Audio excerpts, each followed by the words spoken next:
Bonjour et bienvenue dans la saison 2 de Métamorphose, le podcast qui éveille la conscience. Je suis Anne Guéquier, fondatrice du magazine Féminin Bio, auteure et éditrice de projets engagés pour un nouveau monde. Chaque lundi, dès 7h, nous partons ensemble à la découverte d'un sujet lumineux avec une personnalité qui porte une voix d'éveil des consciences. Ce podcast est soutenu par une entreprise dont je suis fan et que je suis depuis longtemps, Léa Nature, premier fabricant français indépendant de produits bio et naturels, avec ses marques engagées qui reversent 1% de leur chiffre d'affaires pour la planète. Mille merci à notre partenaire officiel. Métamorphose, le podcast qui éveille les consciences. Mon invité du jour dépoussière les vieux divans de la psychanalyse. Pour cette psy, le jeu de questions-réponses du soignant n'est pas la seule voie d'accès à l'inconscient du malade. La science de Freud ne permettrait même qu'une compréhension partielle de la souffrance psychologique. Le problème de la psychanalyse classique, c'est qu'elle ne s'adresse qu'à l'esprit rationnel de l'être humain. Ce mode de traitement fait l'impasse sur notre dimension mystique.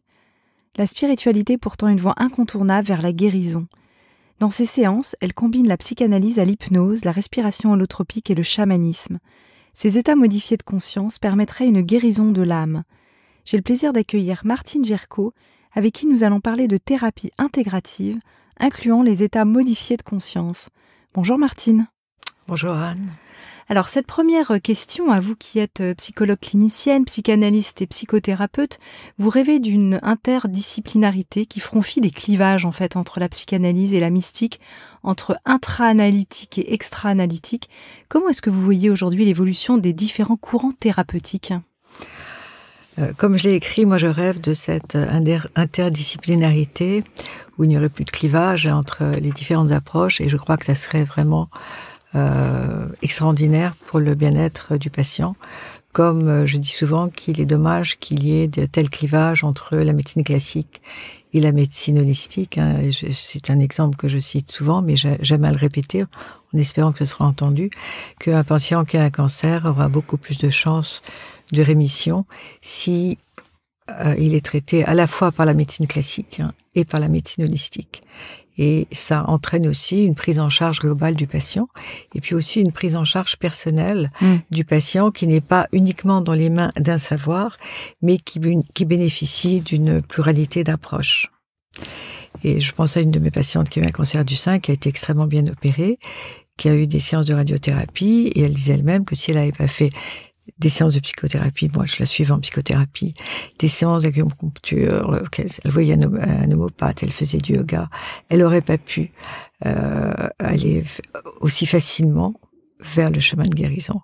Et elle avait pendant plusieurs mois été uniquement suivie sur un plan médical. Elle galérait, c'était extrêmement compliqué, jusqu'à ce que l'on parle ensemble de cette pluralité d'approches, et à ce moment-là, il y a eu une espèce de d'efflorescence thérapeutique. Et là, elle va très bien. Donc, il en va de même pour tout ce qui est du domaine psychique. Il est dommage que les psychanalystes restent dans leur chapelle et que les thérapeutes dits transpersonnels ou humanistes restent dans leur chapelle sans inclure la psychanalyse. C'est très important de pouvoir se mêler les uns aux autres et de pouvoir se compléter. Oui. On est tous complémentaires les uns des autres et c'est justement nos différences qui font notre richesse. Alors pour celles et ceux qui nous écoutent, est-ce que vous pouvez nous redire ce qu'est un travail transpersonnel ? Vous qui êtes l'auteur de ce livre remarquable, moi j'ai adoré tant l'écriture, le fond que la forme, qui s'appelle Une psy parle aux esprits aux éditions, chez Mama Édition. Peut-être revenir sur ce travail transpersonnel. Oui, alors le mot transpersonnel, il a été créé par Jung, et qui est transpersonnel, c'est ce qui va au-delà de l'ego, au-delà de la personne. Freud et Jung étaient alliés au départ, et ce qui les a séparés, c'est la théorie sur la sexualité de Freud, et puis aussi la démarche mystique de Jung. Freud, c'était très important pour Freud que la psychanalyse ne fût pas ravalée à la mystique, à l'ésotérisme, à quelque chose d'occulte. Donc c'est important qu'elle soit considérée comme une science. La question que je me pose maintenant, après 40 années de pratique, est-ce que la psychanalyse c'est une science ? Puisqu'on parle de l'inconscient, on en parle, l'inconscient, mais on ne le voit pas. Oui. C'est de l'invisible, l'inconscient. Et c'est pourtant la partie la plus importante de nous-mêmes, puisqu'on l'appelle inconscient, mais c'est elle qui nous régit. Et le travail du psychanalyste, c'est d'aider le patient à rendre conscient ces mécanismes inconscients.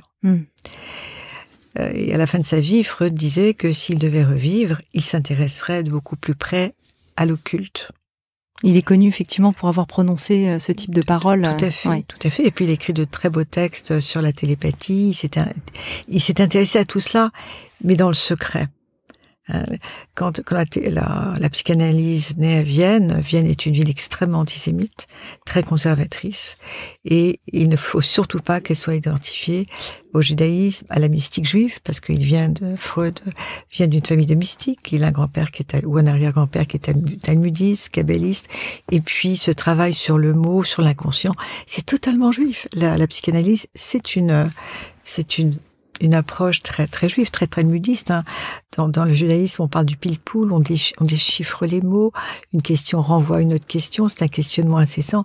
Et c'est ça la psychanalyse. C'est un questionnement incessant qui nous permet de grandir et de nous individuer. Alors le transpersonnel, donc moi j'ai une approche transpersonnelle qui n'exclut pas la psychanalyse classique, parce que pour moi la psychanalyse freudienne, ce sont les racines qui vont permettre à l'arbre de s'ériger. Si on est uniquement dans le domaine spirituel ou mystique, on ne peut pas s'enraciner.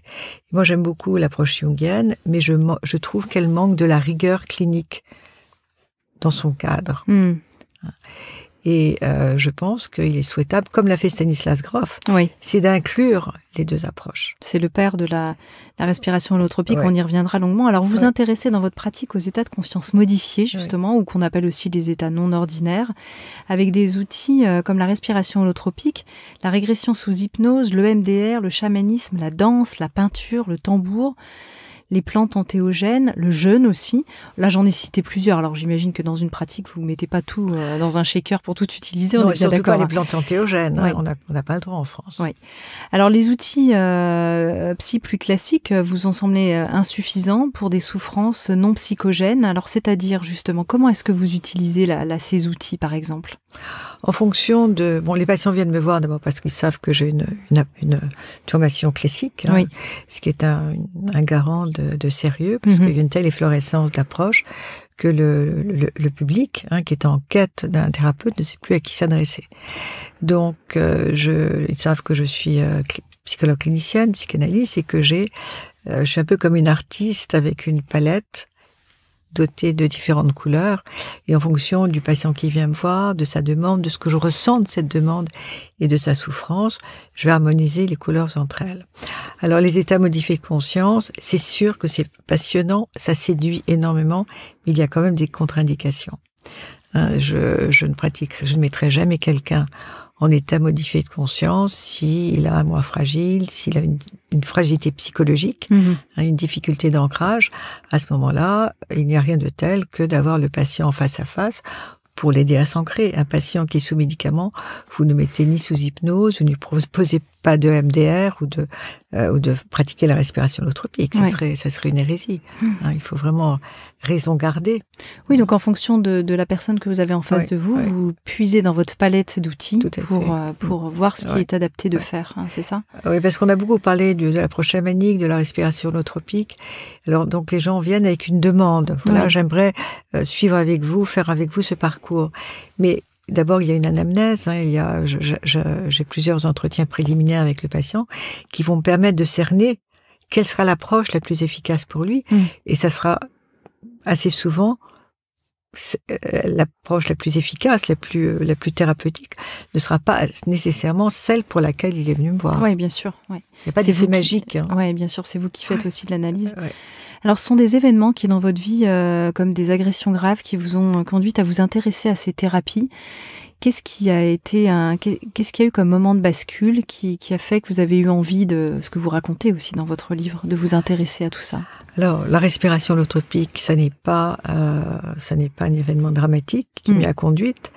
Je faisais partie, je me suis beaucoup intéressée il y a 30 ans au NDE, Near Death Experience. Les expériences de mort imminente, et je faisais partie de l'équipe de Jans, en anglais c'est International Association for Near Death States. Et puis là, un jour, donc il y a 35 ans, je vois pendant une réunion un soir un flyer qui traînait sur une table et je vois séminaire. Non, c'est pas ça. Un jour, je suis chez moi et ça c'est important parce que les synchronicités jouent. Je reçois un jour, tout à fait par hasard, fortuitement, je vais commencer depuis quelques années ma pratique analytique et je vois Mort et Renaissance, séminaire de respiration holotropique d'après les travaux de Stan Grof. Mort et Renaissance, bon, moi je suis Verseau Scorpion, donc les différentes morts suivies de Renaissance, je connais. Et puis le mot Stanislas Grof, ça m'a été totalement familier comme nom, mais je ne le connaissais pas. Et j'ai eu envie de suivre le séminaire. Puis je me suis dit, bon, ça fait pas très longtemps que tu as commencé ta pratique. Mon reste s'inscrit dans la psychanalyse. Puis un soir, je participais à un séminaire chez Jans et je vois un flyer qui traîne sur une table et qui annonce un séminaire de respiration holotropique. C'était quelques années après avoir reçu. Et là, j'ai su que c'était le moment. Donc, j'ai participé à ce séminaire et là, j'ai vécu une expérience transpersonnelle. Oui. Qui a été déterminante pour moi. Et là, pendant cette expérience, j'étais dans un état, en fait, que j'avais toujours subodorer ou rêvé la nuit, mais que je n'avais jamais vécu ici et maintenant, dans cette réalité. Et donc là, tout a été facile. Je me suis inscrite à la formation aux États-Unis avec Stanislas Grof. Et là, j'ai pu vivre des expériences que je n'avais jamais rencontrées dans ma psychanalyse, qui a été très très longue, puisque lorsque vous êtes psychanalyste, eh bien, vous avez une analyse qui dure des années, 3 fois par semaine, plus les supervisions, les contrôles. Bon, c'est vraiment un engagement total. Et là, ça a été, j'ai rencontré l'être que j'étais vraiment dans sa totalité, dans sa globalité. Alors, est-ce que vous pouvez nous dire quand même en quoi ça consiste, la respiration holotropique ? Alors, la respiration holotropique, donc, elle a été créée par Stanislas Grof, qui est un psychiatre américain d'origine tchèque, qui est aussi psychanalyste. Et puis un jour, à l'hôpital Saint-Charles, il n'habitait pas encore aux États-Unis, il était chef de service en psychiatrie à l'hôpital Saint-Charles à Prague, et il reçoit du docteur Albert Hofmann, excusez-moi, qui était le directeur des laboratoires Sandoz, une caisse de LSD. Et Hofmann demande à Grof de l'appliquer à ses patients. Et comme Stan, on l'appelle Stan, quand on est familier de lui, est quelqu'un de très intègre, il n'a pas voulu le proposer à des patients sans l'avoir lui-même essayé. Donc, pendant plusieurs mois... C'était du LSD thérapeutique. C'était du LSD thérapeutique. Et pendant plusieurs mois, il va s'injecter régulièrement des doses de LSD. Et pendant ses voyages, il va avoir accès à tout un matériel mnésique, mémoriel, qu'il a totalement surpris. Il a revécu sa naissance, la période gestative, donc la période intra-utérine, des événements familiaux dont il n'avait jamais entendu parler. Il a revécu aussi des expériences archétypales. Je vais vous passer sur le type d'expériences que l'on peut rencontrer, parce qu'elles sont multiples. Et il s'est dit, mais c'est un outil absolument extraordinaire. Donc, il a rédigé pendant des mois et des mois toutes ces expériences. Il les a lues à ses confrères qui ont voulu eux-mêmes essayer. Et quand il a été prêt, il l'a appliqué à des patients, des patients névrosés, comme vous et moi. Mais surtout, là, ce qui a été extraordinaire, il l'a proposé à des patients en fin de vie. Et les patients en fin de vie ont pu approcher leur mort prochaine avec beaucoup plus de sérénité, puisqu'ils ont réalisé en fait que la mort était un passage. Et il y a un très très beau livre, moi, qui m'a interpellée très profondément suite aux travaux de Grof, qui est un livre de Laura Huxley, qui était la femme d'Aldous Huxley, vous savez, celui qui a écrit Le meilleur des mondes. Et Aldous Huxley, qui était un philosophe, a eu un cancer de la langue et il a souffert le martyre. Jusqu'au jour où sa femme lui a administré du LSD. Parce que lui-même avait fait beaucoup de recherches autour des substances antéogènes. Et là, il y a quelque chose qui s'est apaisé en lui. Et il est mort en totale sérénité, en décrivant point par point, pendant sa mort, les différentes étapes du bardo. C'est bluffant quand même. Ah non, mais... Et ce livre, je pense pas qu'il ait été traduit en français, ça s'appelle « This Timeless Moment », ce moment sans fin. Et c'est... Donc, si vous voulez, quand maintenant regarde tout cela, pendant des années, je me suis dit, mais c'est tellement dommage que le LSD soit interdit. Il a été autorisé pendant des années dans le monde occidental, jusqu'à ce que le LSD soit utilisé de façon profane, sans cadre clinique. Alors évidemment, il y a plein d'excès, mais lorsque le LSD était utilisé dans un cadre, dans un setting rigoureux, avec toute la sécurité dont on a besoin pour vivre l'expérience, mais il n'y avait aucun problème, ni aucune habituation, parce que c'est pas du tout une substance addictive. Ça n'est pas une drogue, parce que souvent on dit le LSD c'est une drogue. Non, c'est un amplificateur de la psyché, mais c'est pas une drogue, il n'y a pas d'addiction. Alors maintenant, dans le monde occidental, il y a de nombreuses recherches maintenant qui valident ce type de travail auprès des patients. Et dans le magazine Psychologie de ce mois-ci, vous avez en première de couverture le retour des thérapies psychédéliques. Intéressant. Et ça, je trouve ça génial. Ouais, on y revient. Alors, quels sont les bienfaits de la respiration holotropique? Vous parliez d'être plus apaisé, d'être serein. Mais est-ce que vous pouvez nous donner d'autres bienfaits? Est-ce qu'on a aujourd'hui du recul sur ces travaux de recherche? Et est-ce qu'il y a de nouvelles découvertes en la matière? Alors, je vous ai parlé de Grof et je vous ai pas dit ce que c'était que la respiration holotropique. Non, on n'est pas allé concrètement dans le... Non, parce que je suis prise par... On est parti sur le LSD, mais qui était connexe. Vous en étiez là, effectivement, dans l'histoire. Donc, lorsque le LSD... le gouvernement américain va inviter Grof à faire des conférences, il va être ensuite invité à rester en tant que citizen, citoyen américain, il va devenir américain, etc. Et lorsque le LSD est interdit, il va créer donc la respiration holotropique qui va favoriser le même type d'expérience mais sans l'adjuvant de la pilule. Donc la respiration holotropique, c'est une respiration hyperventilée, accélérée et ventrale, accompagnée de musiques de trance, des musiques très très évocatrices, des musiques très pulsionnelles et qui vont favoriser la puissance du souffle et vous faire rentrer dans un état d'expansion de conscience dans lequel on a accès à des mémoires psychodynamiques, psychologiques, mais qui ont été refoulées parce que douloureuses. Et puis, ce qui est extraordinaire, c'est cette reviviscence, ce revécu de la naissance, de la période intra-utérine, et puis aussi l'accès à des mémoires transgénérationnelles, transpersonnelles. Si on croit aux vies antérieures, à des vies antérieures, on peut parler dans des langues qu'on ne connaît pas. Moi, j'ai tellement d'exemples. Ça fait 30 ans que j'anime des séminaires de respiration holotropique, mais c'est incroyable. Mais là aussi, il y a des contre-indications, comme je vous le disais tout à l'heure. Oui. Et surtout, ne pas pratiquer la respiration holotropique tout seul chez soi. Et l'originalité de l'approche, c'est qu'il y a un travail extrêmement intensif au niveau du corps. Parce que la respiration peut induire des crispations musculaires, des tétanies, qui sont des expressions de tensions psychologiques qui vont venir se localiser dans le corps. Ouais, comme des mémoires un peu enquistées, c'est ça? Tout à fait. Donc on travaille, c'est un travail néo-reichien. On va travailler, le thérapeute va travailler sur la cuirasse caractérielle et demander aux patients de faire résistance résister à la pression et d'émettre des sons. Oui. Donc les pressions sur la cuirasse et l'expression de sons, de cris, libèrent les mémoires. Et c'est tout à fait étonnant. Et après l'expérience cathartique, il y a bien sûr un long moment d'intégration on élabore l'expérience, parce que si vous restez dans l'émotionnel, sans mettre des mots MOTS sur les mots MAX qui ont pu être vécus, vous repartez avec vos poubelles. Oui, voire même on creuse le pli.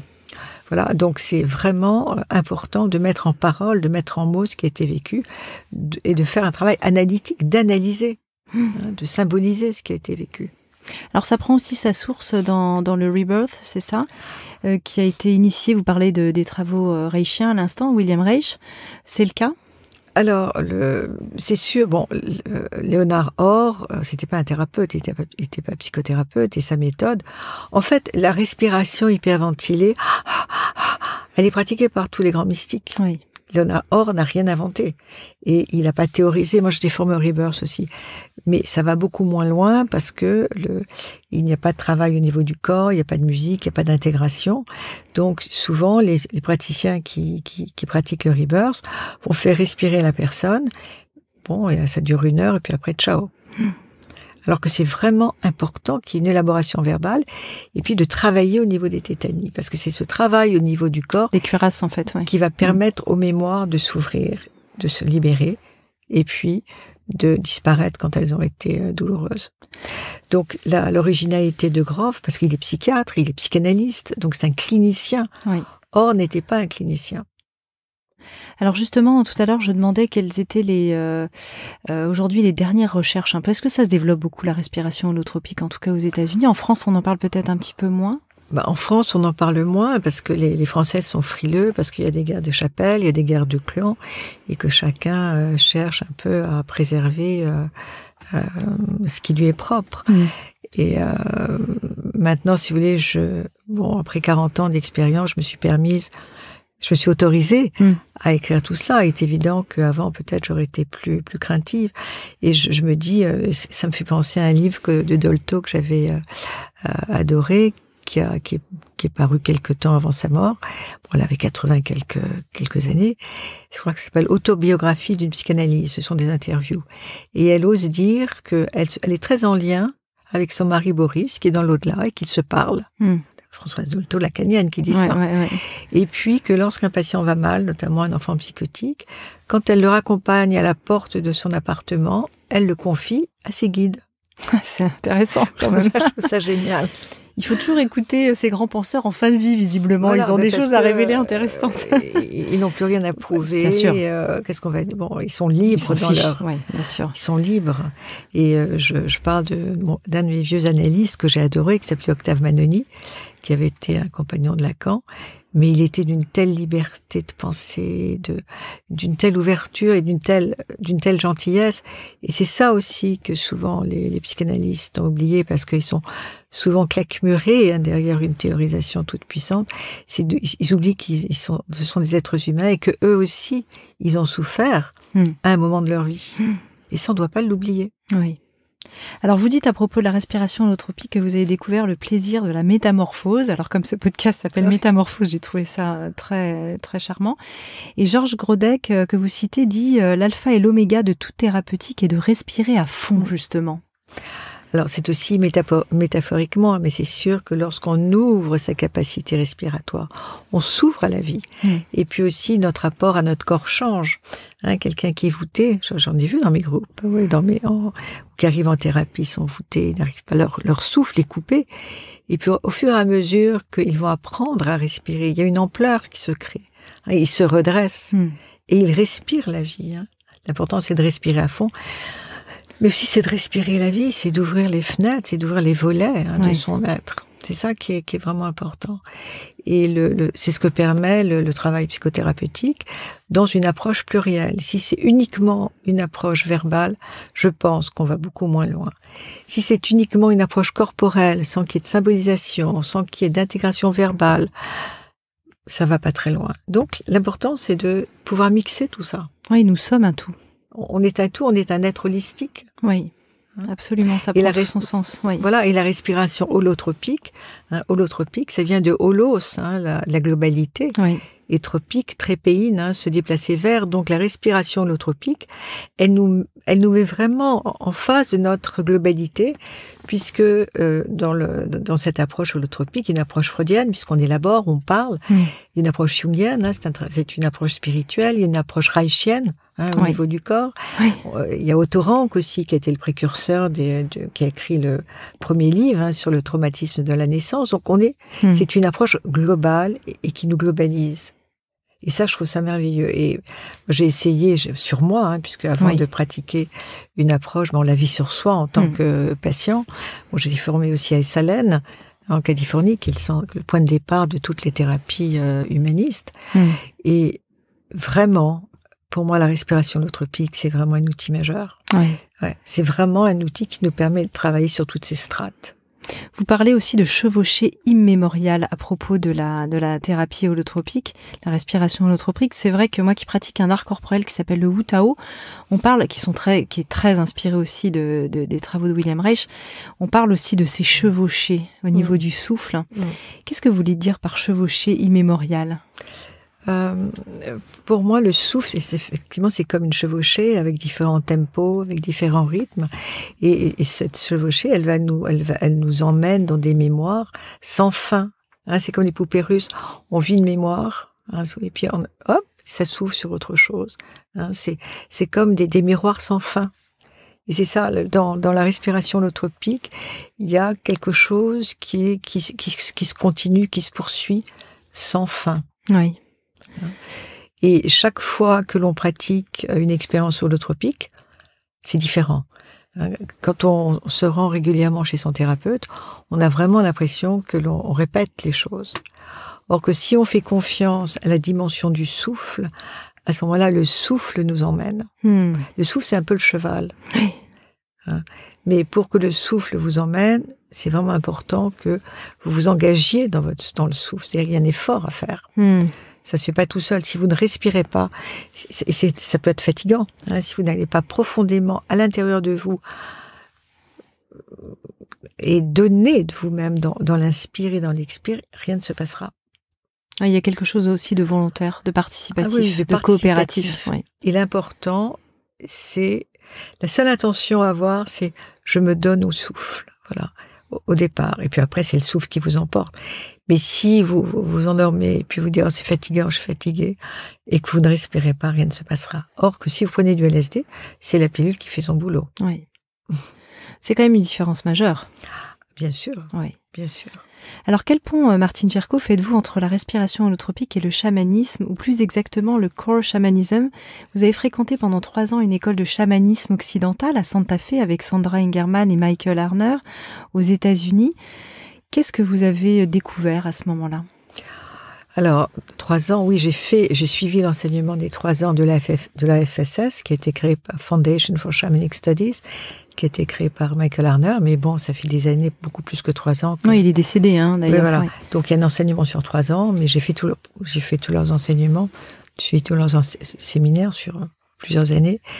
Et puis, idem pour Sandra. Vous savez, l'enseignement, il n'est jamais terminé. Bien sûr, on est en chemin, heureusement. On est toujours en chemin.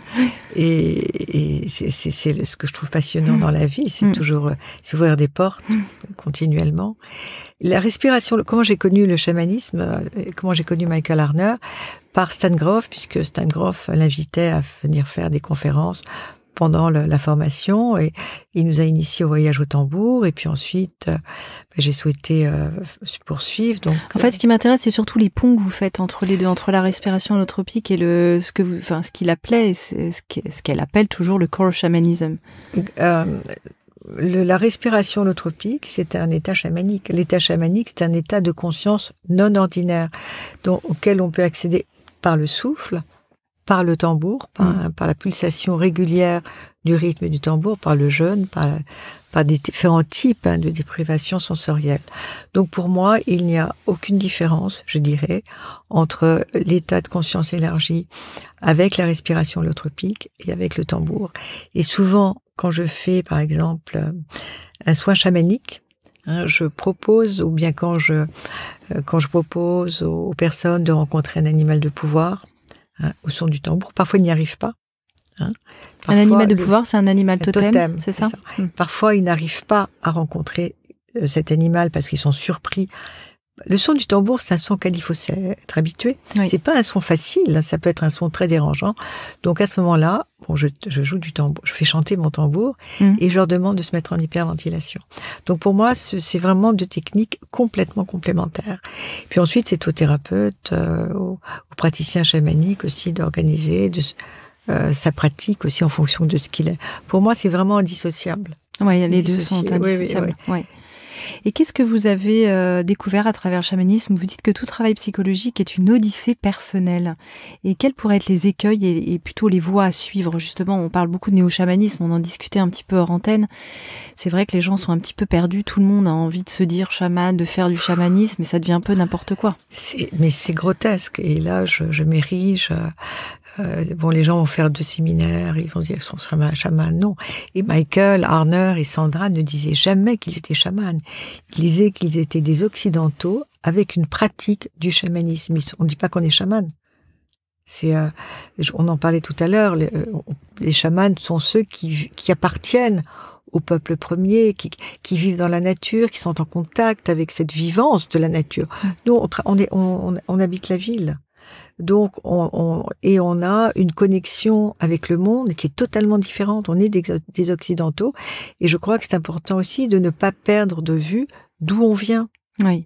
Moi, j'ai voyagé dans plusieurs cultures, le bouddhisme, le soufisme, j'ai même être soufi, l'hindouisme, j'ai une passion pour l'Inde, j'ai des maîtres en Inde, mais in fine, j'ai jamais quitté la source d'où je venais. Et je trouve que tout se complémente, tout s'alchimise. Et quand j'ai pris de l'ayahuasca, j'avais pas des expériences comme les autochtones. J'ai jamais vu le jaguar, le boa et tout. J'avais des expériences qui m'appartenaient. Alors peut-être que si j'avais pris de l'ayahuasca au Pérou, ça aurait été différent parce qu'il y a la terre aussi qui vient in situ. Hein, oui, la vibration de la terre. Vibration. Ouais. Mais jamais je me suis référée à la culture de l'ayahuasca quand j'en prenais.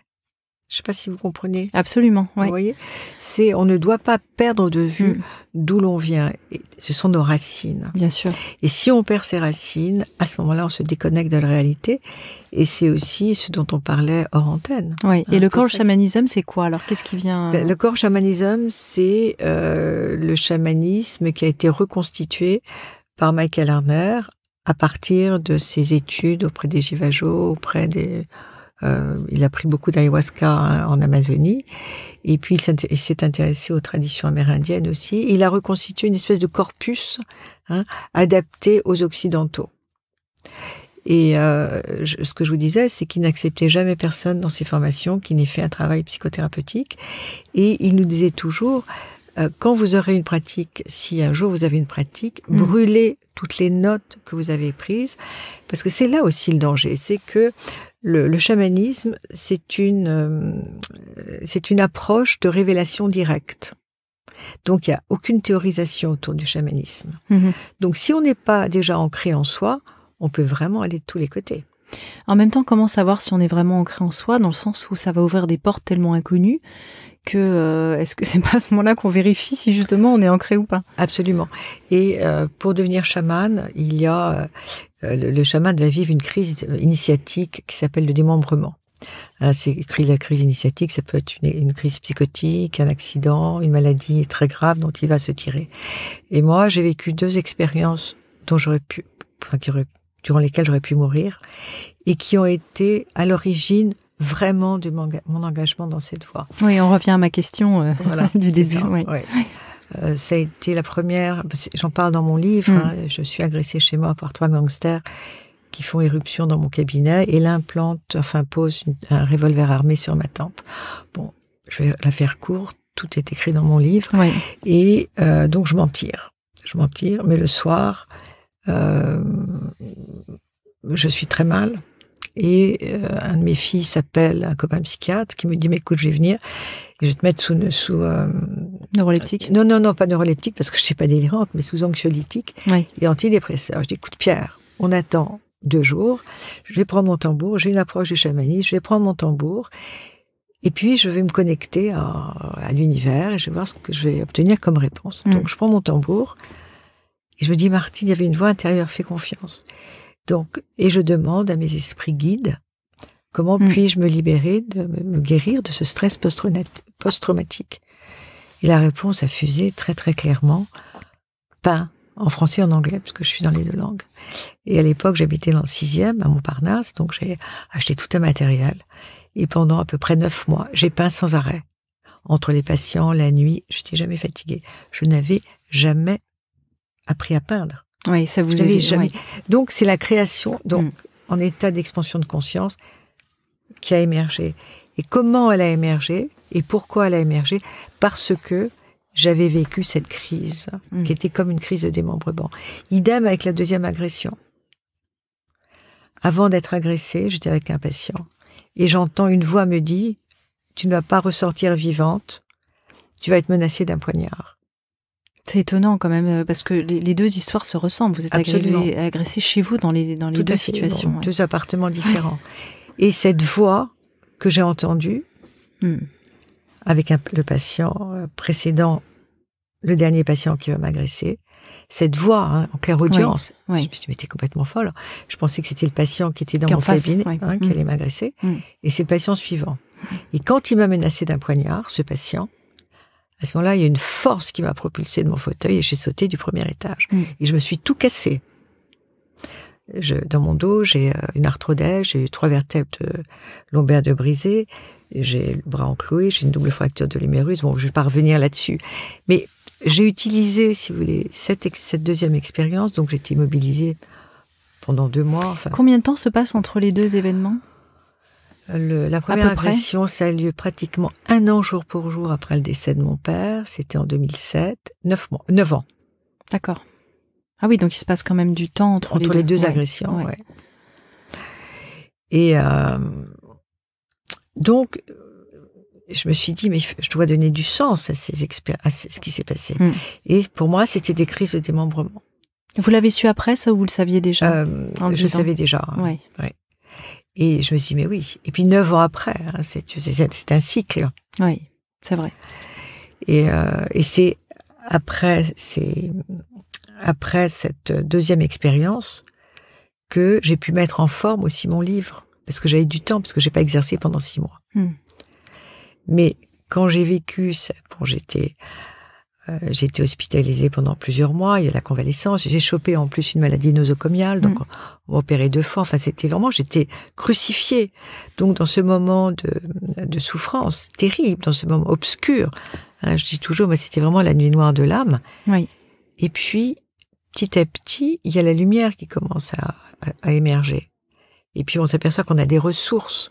Donc on est vraiment connecté au cœur de nous-mêmes. Et cette deuxième expérience, qui a été délétère à tous les sens, puisque je suis pleine de ferraille, donc vous le voyez pas. Non, pas du tout. Parce que je suis une résiliente. Donc ça m'a fait aussi changer de niveau de conscience, ça m'a certainement humanisé aussi, ça m'a rendu plus proche de la souffrance de l'autre. Ça m'a appris aussi à m'occuper de moi. Oui. Ça. Donc, ce qui fait que j'enseigne beaucoup et je travaille beaucoup maintenant avec ceux qui viennent me voir autour de la résilience, comment utiliser un traumatisme comme source de croissance. Sinon, on devient victime. Oui. Victime de l'événement. Alors, mais par contre, c'est important, quand vous avez été agressé, quand vous avez été blessé terriblement, d'être reconnu victime par la société. Oui, bien sûr, c'est un autre sujet, ça. C'est un autre sujet. Ouais. Mais là, je parle si on demeure victime. On parle de la victime à l'intérieur de soi. Bien sûr. Donc c'est vraiment important. Parce que parfois, les épreuves arrivent comme des wake-up calls, comme des réveils. Et c'est l'âme qui cogne à la porte. Mais réveille-toi. Là, vous avez conscience de ça aujourd'hui. Est-ce que vous arrivez même à aller jusqu'à presque avoir une forme de gratitude par rapport à ce qui vous est arrivé, qui vous a fait grandir, ou ça reste encore quand même... Alors, vous savez que... Alors, le mot est peut-être un peu fort. Oui. Donc, il y a le refoulement. Alors, j'ai beaucoup travaillé.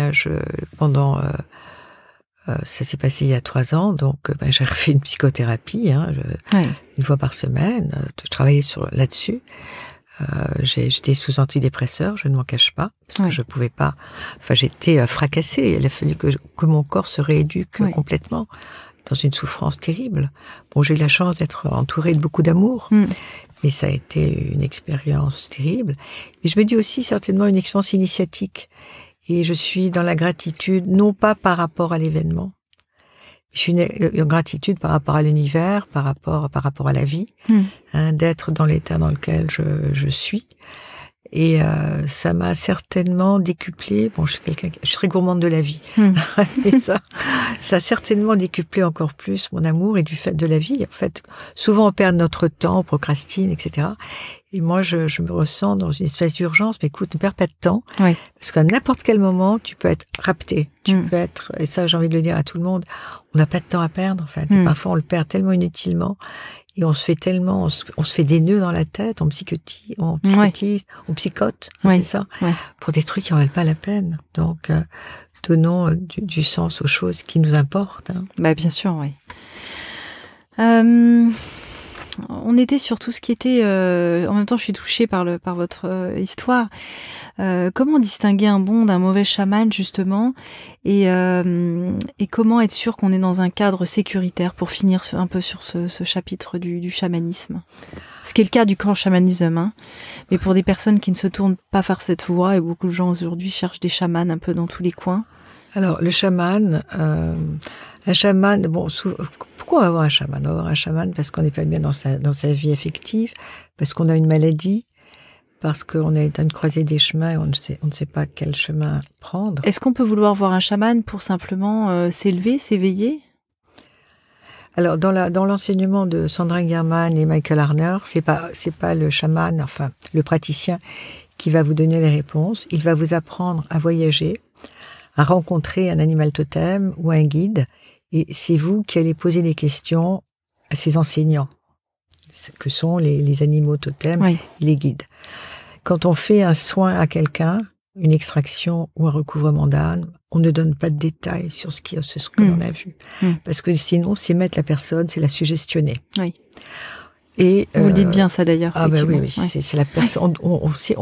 Le propre d'un soin chamanique, comme d'une thérapie, en fait, c'est de redonner du pouvoir à l'autre. C'est-à-dire que le patient va retrouver son propre pouvoir. Oui. On va pas avoir un chaman, enfin, pour moi. Oui, d'être son propre guide aussi. J'en ai rencontré des chamans parce que j'ai voulu tester, mais c'était pipeau. Hein.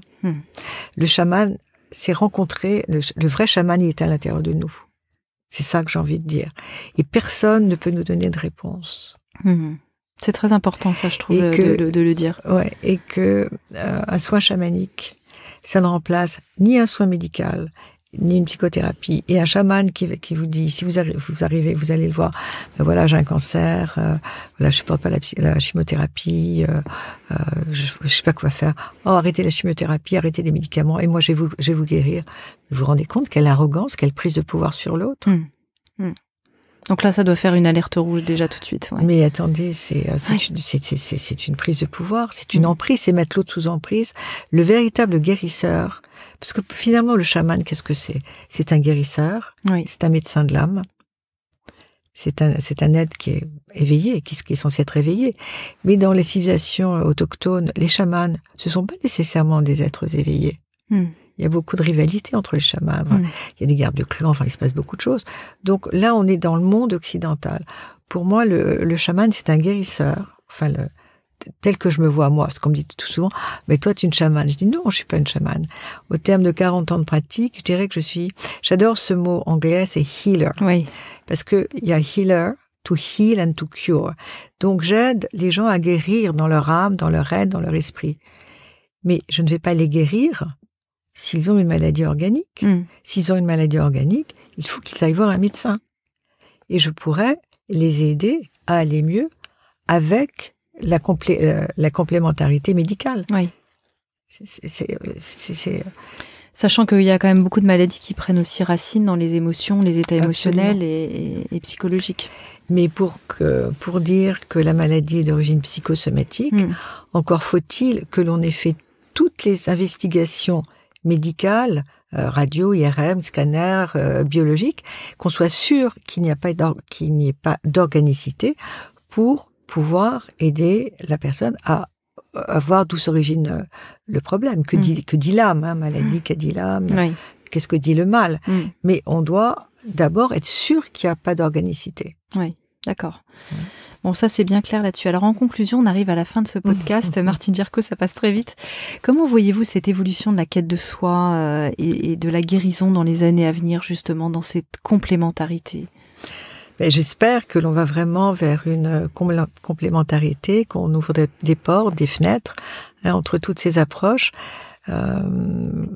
Sans, comme vous le disiez, sans être dans une espèce de psychomagie caricaturale de je vais te faire un soin en 5 minutes, tous tes problèmes vont être résolus, et à l'inverse, sans être resté enquisté dans des thérapies parfois freudiennes, sans fin, où on tourne en rond. Voilà. Donc vous êtes vraiment dans cette réunion, intégration du meilleur en fait des deux. Et puis je crois que c'est in fine, si vous voulez, c'est vraiment l'accueil, la proximité psychique, spirituelle qui existe entre deux êtres, qui va être guérissante, entre guillemets, qui va pouvoir aider l'autre à faire le chemin. Je pense que c'est pas la technique qui va opérer, mais c'est l'être. L'être, c'est l'être qui est important. On peut parler d'amour aussi à ce moment-là? Oui, d'ailleurs, il y a un très beau livre d'un médecin américain que j'adore, qui s'appelle L'amour, la médecine et les miracles. Et c'est l'amour qui est le meilleur remède. Et on voit bien dans le domaine médical que le même médicament donné par 2 médecins différents, avec 2 attitudes différentes, l'un dans une attitude oblative, empathique, compassionnelle, et l'autre, la prescription, le médicament agira différemment. Et que même un placebo donné par un médecin bienveillant, un médecin humain, empathique, le placebo agira, alors que l'autre médicament chimique agira moins bien. Oui, c'est spectaculaire. Oui, c'est vraiment l'attitude que l'on a par rapport à l'autre qui va être thérapeutique. Et c'est pas les techniques. Finalement, la technique, oui. Qu'est-ce que c'est ? Bien sûr. Eh bien, merci beaucoup pour cette conclusion. Oui, allez-y. Oui, j'ai envie de terminer. Pour moi, thérapeute, c'est opérer un art au chevet de l'autre, en fait. Voilà. C'est très beau, merci. C'est l'art du vivant. L'art du vivant. Merci beaucoup Martine Gerco. Merci Anne pour votre accueil. Avec plaisir. Je rappelle votre livre publié chez Mama Édition, Une psy parle aux esprits. Alors pour vous inscrire aux thérapies de Martine ou simplement en savoir plus sur cette psychologie intégrative, cette pratique intégrative, rendez-vous sur son site internet psyemergence.com. C'est bien cela ? C'est ça, oui, tout à fait. Parfait, merci. Merci à vous Anne. Merci de nous avoir écoutés. Découvrez en avant-première la personnalité de la semaine sur le compte Instagram Métamorphose Podcast. Si vous aimez ce podcast, favorisez sa diffusion en lui donnant 5 étoiles sur Apple Podcast ou sur votre plateforme de podcast préférée. Et surtout, abonnez-vous pour suivre tous les épisodes gratuitement. Merci beaucoup à notre partenaire Léa Nature, une entreprise engagée de nature depuis 27 ans. Premier fabricant français indépendant de produits bio et naturels en alimentaire, cosmétiques, diététique et santé. Je rappelle que les marques bio du groupe Léa Nature reversent 1% de leur chiffre d'affaires pour la planète.